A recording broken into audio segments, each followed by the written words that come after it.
Pete Blank. You may know him as the tornado survivor. Filling in for that, he's the tall guy that fills in for Brett. Training manager, Jefferson County. Personnel board of Jefferson County. This just in. Personnel board, Jefferson County. Trainer for Disney. Former trainer. Former trainer. Not right now. The most successful fur character you played? Goofy. And Baloo. Okay, all right. TV sportscaster, Channel 42. Years ago. All right. Not now. Not now. But you may not know about his family. He is married. They knew that. You knew that. To the lovely and saintly Sherry Davidson Blank, right here. Okay. They have produced, since it is Mother's Day, they have produced 2 lovely children. This is about your children. That's fine. I love them. Son Logan, he plays baseball, basketball, football, all those tall guys. And the lovely daughter, Madison, color guard, and multiple other clubs. As far as I know, the colors have never been threatened. No. When she's on the color guard. Colors are good. Okay. Please help me to welcome I don't know what's this. a man who is an author. An author. The man's an author. He's written a book. And he could be out speaking to thousands. Could. It could be. But instead, he's here today to here. teach us about the Bible. Pete Blank. Thank you, Russ. It's true what they say. I don't know what they say. Good morning.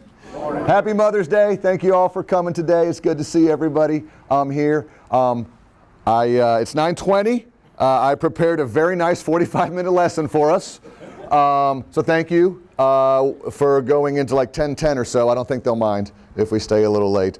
But today's encouraging word that I was thinking about came about during this week, and I was trying to figure out exactly something that would kind of fit what I was going through, fit a theme, I was trying to stay away from too much specificity around Mother's Day. And then the more I thought about it, this word does kind of tie into Mother's Day a lot as well. And the word we're going to talk about today, or that I want to encourage you with today, is the word no. And right. And the more I thought about it, I'm like, well, that is kind of like, a lot of us have said that word many times. A lot of mothers in here say that, fathers say it, we all say it. I should have said it many times in my life. And a lot of times when we hear the word no, we wonder to ourselves and think, well, how can that be an encouraging word? How can no be an encouraging word? And it can be a lot of times. In fact, my daughter Master just said, how is no an encouraging word? And I said, I tell you no a lot. And it encourages me constantly when I say that. So I just want to spend just a few minutes today thinking about what would Jesus think about the word no? How can we use the word no in our lives in a positive way? And this thought is kind of going to flow through the whole session, which is sometimes saying no is the most Christ-like thing we can do. And as you're thinking today about the word no and how you use the word no, I was doing a training class this week for a bunch of Homewood police officers. And so I was out there leading the training class, and this gentleman came up to me just this past Friday. And I said, how's your work going? I said, aren't you the training officer at Homewood? He said, yes, and? I said, what do you mean, yes, and? He said, I'm taking the training officer, but I'm also got promoted to corporal, but I'm also in charge of this, and I'm also in charge of that, and they asked me to do this. And I said, yeah, I guess I'll take that on. And I said, what a nice promotion and pay bump you got. And he looked at me like I had 3 heads, and said, there's no promotion pay that comes with that. And I said to him, why don't you say no to some of these things? And he said, why don't you say no? And I said, point well taken, is that sometimes some of us aren't good at saying no. Some of us, in fact, I should have said no to Russ a long time ago when Russ said, can you do this on Mother's Day? I should have said, no, I can't, but I didn't. Where's Russ at? He left. He's heard it all. Okay, but those of you who facilitate this class and pick it up, you know that when Russ comes up with his little book, and he walks up and he's like, hey, what's going on? And you're like, oh no. And you're thinking no in your mind, and Russ goes, hey, what people like to hear is you. And you're like, oh, Russ. And the word no is going through your mind, but what comes out most of the time is yes. Yes, Russ. We'd love to help Russ. And again, I love doing this. So this is sometimes something we want to think about, which is it okay to say no, and when should we say no? So here's 3 tips I put together for you all. 3 tips that we need if we're going to say the word no in our lives, kind of putting it down into some simple tips for you. Number 1, before you say no, or before we say no, we need to surround ourselves with wise counsel. We need to make sure that if we say no to somebody, something, someone, get a second opinion, get some advice. Surround yourself with good Christian, godly men and women who will help you decide, is this a no thing or is this a yes thing? And we'll talk a little bit about that. Then we need to always make sure we say no to well-meaning people and events when they conflict with God. Sometimes that's hard these days. Sometimes there's different things going on in your life and we want to say yes, and really we should be saying no, because at the end of everything, this tells us why we should be saying no. So we got to keep that in mind. And then finally, we need to say no to those who tell us not to proclaim Jesus. Society these days is becoming very, this is not your mama's earth, maybe I should say it that way, that it used to be. And we're being told to say yes to a lot more things that really we should be saying no to. And one of those is going out and spreading the news of Jesus Christ. And a lot of times we say, no, that's not for me. No, I don't want to offend somebody. No, that's not in my wheelhouse. No, that's not my strength. No, that's not my gift. And I want to give you some tips today on how we can say no to those people and get ourselves out there evangelizing and sharing God's word with others like we should be. So let's go through a couple of these things. Number 1, surround yourselves with wise counsel. Surround yourself with people who are smart. I've got a couple of verses I'd like us to take a look at here. Who has 2 Timothy for us, if you don't mind? Flee the evil desires of youth and pursue righteousness, faith, love, and peace, along with those who call on the Lord out of a pure heart. Don't have anything to do with foolish and stupid arguments, because you know they produce quarrels. And the Lord's servant must not be quarrelsome, but must be kind to everyone, able to teach, not resentful. Opponents must be gently instructed in the hope that God will grant them repentance, leading them to a knowledge of the truth. Absolutely, thank you. And this is again Paul's letter to Timothy, and Paul's trying to be Timothy's coach. He's trying to be his mentor. He's trying to give him wise counsel. And he's trying to give him some things. Those words in red are what I bolded, not what's in the Bible. But again, this is one of those things where you say don't have anything to do with foolish and stupid arguments, because you know they produce quarrels.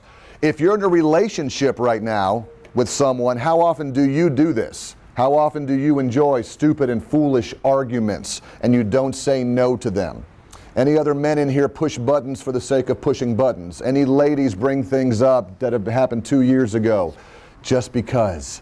These are things where we like to just, sometimes we should say no to these things, just like Paul was telling Timothy not to be involved. I mean, Paul was really being his coach, his mentor, and kind of pointing out his blind spots. So real quick, this is the only leadership type of lesson I try to put in today. But who has ever heard of the Johari window? It's used in a bunch of communications classes. Oh, good job. You're learning that in school. I love it. All right, come on up. No, I'm just kidding. All right, so just say no. Say no, I will not. I will not come up. Real quick, what this is it's a way to tell you, it's a way of looking at what you have inside yourself and what people see about you and what you're presenting to others and what they're perceiving about you. So what we're trying to focus on here is the blind spots. So for example, if there's something that I do that's not known to others, it's my skeleton in the closet. Nobody can see this issue that I have, but I don't know it yet either. It's unknown. So we're not going to focus on that right now. What if it's known to myself? I know that I do this a lot when I'm thinking. Okay, I know that I do this when I'm thinking, and I know I do this when I facilitate, and I know I say things like, okay, all right, and I say certain words. You all know it too. So you're like, it's out there. Everybody knows it. It's going on. If it's not known to others and known to myself, it's hidden. All right, I'm keeping this to myself. Our danger is this spot right here. Everybody else sees it. It's known to others, but it's not known to me. I don't see it. That's my blind spot. And that's, I think, what Paul is talking to Timothy about here is, what are these blind spots that we have that everybody knows, but we don't? You know, Pete, you're really rude in your tone of voice when you talk to people. No, I'm not. No, I'm not. No, I think you are. I am not. We'll ask anybody. Okay, let's ask anybody. What do you think? Oh, you are. Oh, you are. Oh, you are. You're like, oh. You know, I say thank you all the time when people give me gifts. No, you don't. I always say thank you. No, you don't. Ask anybody. Do I? No, you don't. No, you don't. No, you don't. No, you don't. And that's what's called a blind spot. So again, as we think about this, maybe we're saying no, we're saying yes too often. Maybe we're saying yes too often. There's a blind spot that I'm like, oh, I always say no. I always push back. I always say no. People go, no, you don't. You're a yes person. You're always saying yes. Did I get that right? Pretty close? All right, good. So that's kind of what the blind spots are, and we want to try to actually minimize those. Also in 2 Timothy, if we can read this one as well, who had 2 Timothy 3, 1 through 6? You must understand this, that in the last days distressing times will come, for people will be lovers of themselves, lovers of money, boasters, arrogant, abusive, disobedient to their parents, ungrateful, unholy, inhuman, slanderous, frivolous, haters of good, treacherous, reckless, swollen with conceit, lovers of pleasure rather than lovers of God, holding to the outward form of godliness, but denying its power. Avoid them. For among them are those who make their way into households and captivate silly women, overwhelming by their sin and swayed by all kinds of desire. Excellent. Thank you very much. All of my verses up here are NIV unless otherwise noted. Thank you for sharing that. Again, have nothing to do with such people. Wise counsel is telling us whether the wise counsel through the Bible, through elders, through godly people. And sometimes we look at this.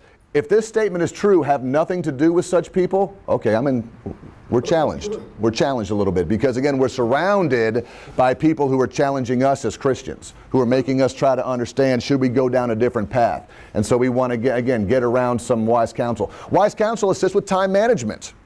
With time management. A lot of us struggle with the word no because we have poor time management skills.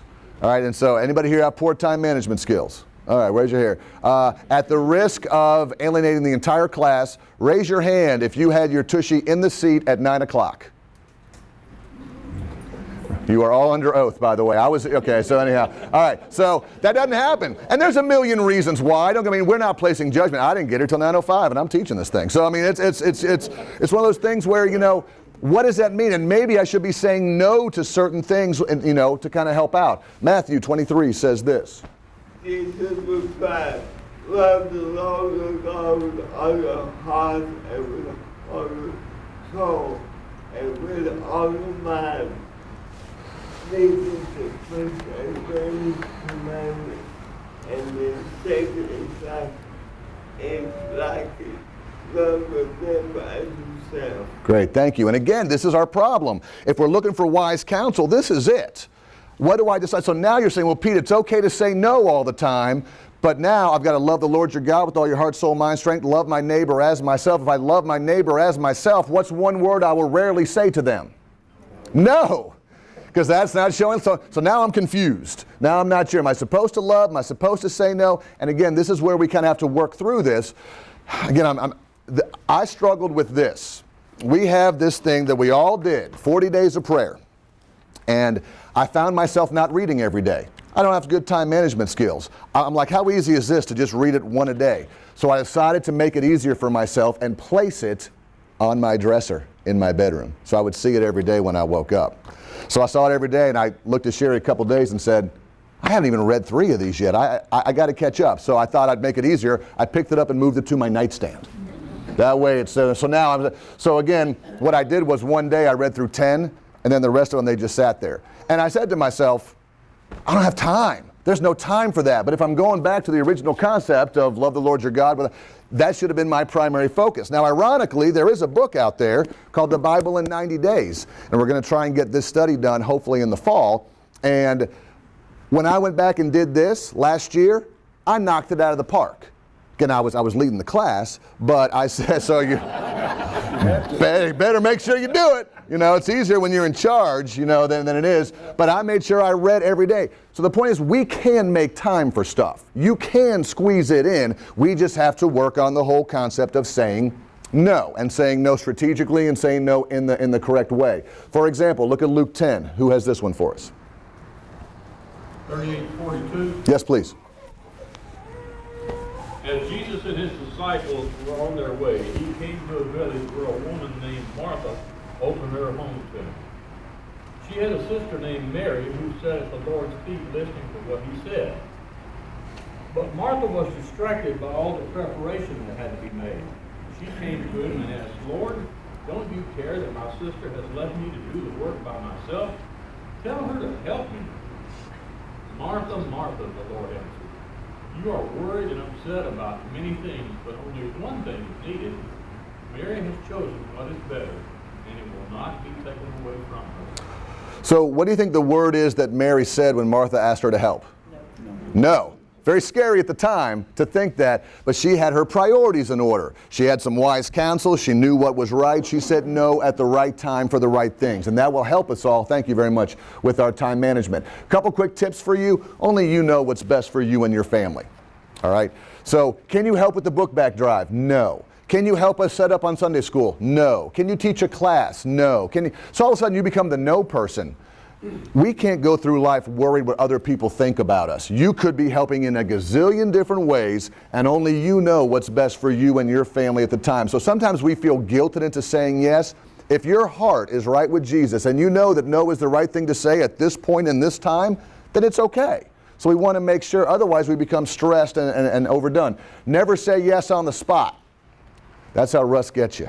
Never say yes on the spot. Can I have a couple days to think about it? Let me call you back tomorrow. Unless you're 100% all in, because what will happen is, and I've had this happen to me in certain situations, I say yes right away, and then a couple weeks later I'll say, man, I made a mistake. I should not have said yes to that. And so I go back and I need to then fix what I should have said no to in the first place, and I caused a lot of damage along the way. So again, try to kind of push that back a little bit, because you get asked for everything these days, right? Little league, football, although you have kids in here, you know you're being asked for yeses all the time. Donate to this, donate to that, time for this, time for that, all this stuff. Churches having connect groups, churches having Wednesday, churches having Sunday, come over here. You're like, oh man, that's a lot of yeses. It's okay to say no, but if you're going to consider a yes, make sure you take the preparation into action. Can you teach a Sunday school class? Absolutely. That's just 30 minutes of talking. No big deal.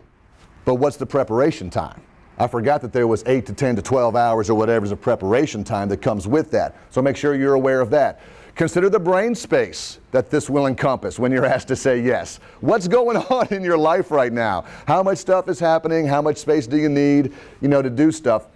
Set a limit to the number of short-term and long-term commitments you're going to make. I'm going to be involved in this, one short-term and one long-term, or two. I mean, if you give yourself a calendar of events, it's easier to say, sorry, I've already done what I think I can handle this year. Don't share excuses when you say no. It's okay. That's the guilt side of us. It feels we want to always, Christians are supposed to help each other and be involved and do all that stuff. If you say, no, Russ, I'm sorry, I just can't do it this quarter, that's probably going to be okay, as opposed to, no, Russ, I can't do it, you don't understand, I've got this, and I've got that, and I've got this. Russ is going to, it's okay. I mean, I'll move on. I mean, I don't need to hear all that stuff. So, I mean, if it's a no and you're confident in your no, that's fine. The good news is saying no allows others to say yes. Maybe some people haven't been asked to be involved. Maybe if you're always the yes person, someone is sitting out here going, I would be happy to do it, but no one ever asks. So a no may lead to somebody being involved in something else. And finally, use the wise counsel. Again, before you say yes, go to the scripture, go to the godly men and women of this church, go to your peer group and find out, should I be doing that? All right, good. Number one was use wise counsel. Number two, say no to well-meaning people or events when they conflict with God. This is something that we have to do. This is something that I struggle with sometimes too, especially in everything from books you read, to movies you go to activities you take part in. You're sitting there saying the word should be no, because I can see this conflict happening, but I still continue on with my yes. Who had Titus for me? Well, the grace of God has appeared that offers salvation to all people. It teaches us to say no to ungodliness and worldly passions, and to live self-controlled, upright, and godly lives in this present age, while we wait for the blessed hope, the appearing of the glory of our great God and Savior, Jesus Christ. Absolutely. The grace of God teaches us to say no to ungodly and to worldly passions. And that's going to be a little bit of salvation for us. I see a lot of t-shirts that say, I'm second. I think that's a theme of some type of maybe churches or things where it's God first, I'm second. I always read this a long time ago that this was the way it was, God first, family second, I'm third. And that's, there's different ways of looking at it. It can be God first and I'm second, or it can be God first, family second, I'm third. The really strong Christian believer knows that it's everybody else first and then me. So Pete, shouldn't that mean I should say yes? I should say yes, I should be involved. No, sometimes that means saying no if we're putting God first and family second. And then I've got to make sure that I'm third. And finally, number 3, say no to those who tell us not to proclaim Jesus. I want to spend the last few moments on this one because I think it's the one that kind of touched me the most as I was doing some studying and figuring out where, again, all of us need work these days. We're getting hit really hard these days about what we should and shouldn't say about Jesus. So let's talk about Luke real quick. Who had Luke? Then Jesus told them this parable. Suppose one of you has 100 sheep and loses one of them.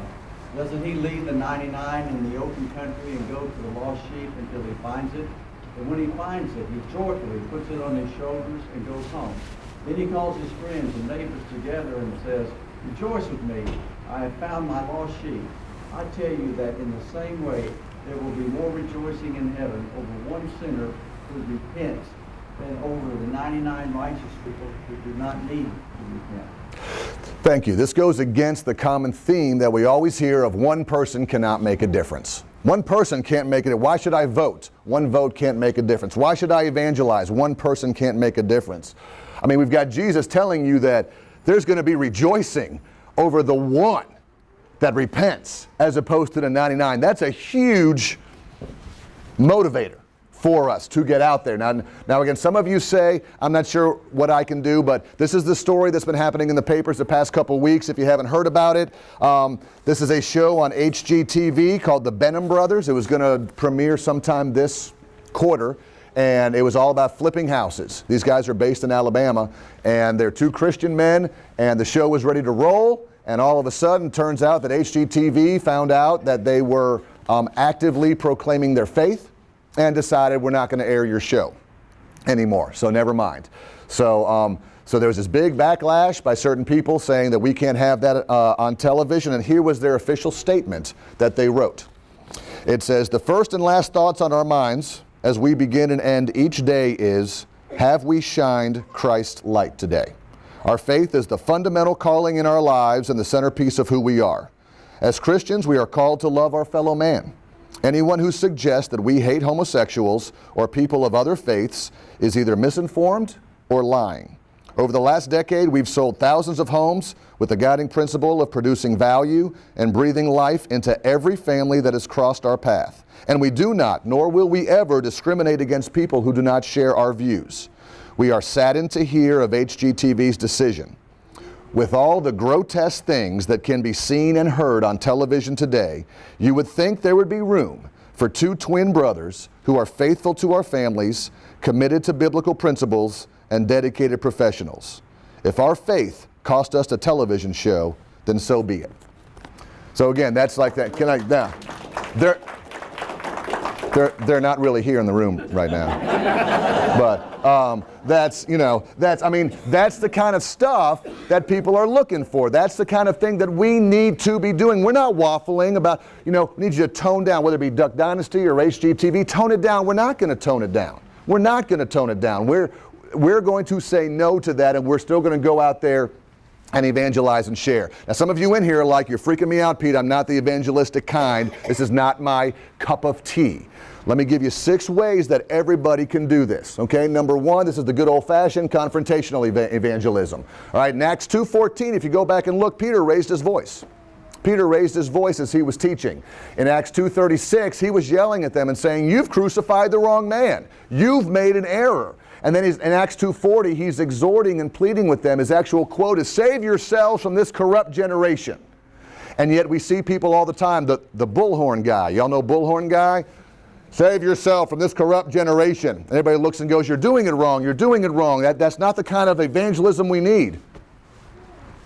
I'm just doing what Peter did, you know, so there's something to that. It may not fit all of our styles, and some people don't like it, but it's one way to actually do it. It's that confrontational evangelism. There's also something called intellectual evangelism. Who had Acts 17 for me? When you asked me to read, I didn't really think it through when I said yes. So no, I won't read that passage. Actually, I will. Well played, sir. Well played. When Peter and his companions had passed through Amphipolis and Apollonia, they came to Thessalonica, where there was a Jewish synagogue. As was his custom, Paul went to the synagogue, and on 3 Sabbath days he reasoned with them from the Scriptures, explaining and proving that the Messiah had to suffer and rise from the dead. This Jesus I am proclaiming to you is the Messiah, he said. Some of the Jews were persuaded, joined Paul and Silas, as did a large number of God-fearing Greeks and quite a few prominent men. So again, your takeaway here is there's no yelling, there's no screaming. I can still do this through reasoning. I can do it through explanation, and I can do it through persuasion. Some people have the biblical knowledge. Some of you in here have a deep biblical knowledge that you can sit down with someone and say, let's just talk about it. I don't have a bullhorn. I'm not yelling at you. Let's just talk about stuff, and that's a great way. Some of you have that skill, and we should be using it. This gentleman's out on Lakeshore Parkway. I haven't seen him for a while. Anybody know where he went? You know the guy I'm talking about outside the Sam's? Some people call that confrontational evangelism, but in this story on AL.com last year, his name was John Brown. In the story, he says, I just want people to come by so I can talk to them. So he looks confrontational, but really he's more of the intellectual style. I just want to reason. I just want to have a cup of coffee. Let's talk. Of course, all of his billboards that are out, you're like, you're not the kind of guy I want to stop by and talk to. But he's out there. He's doing that as well. Next one is testimonial evangelism. How many of you have shared your story? How many of you have shared, this is why I'm a Christian? You don't have to go out and scream it, but if someone asks, why do you go to church? Why do you do what you do? There's the testimonial part.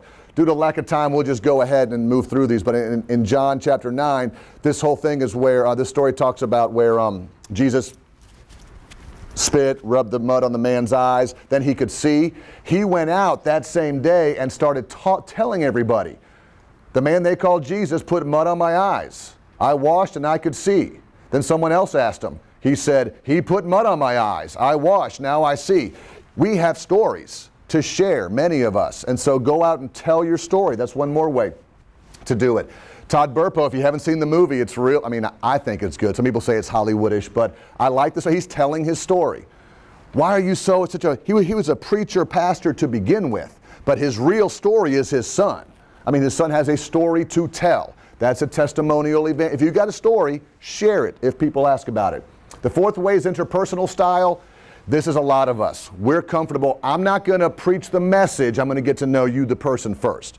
Let me get to know Donnie, have him come on over. Let me get to know, people come on. I pointed to you people because I forgot your name. I point to you people to come on. Apparently we should hang out more often.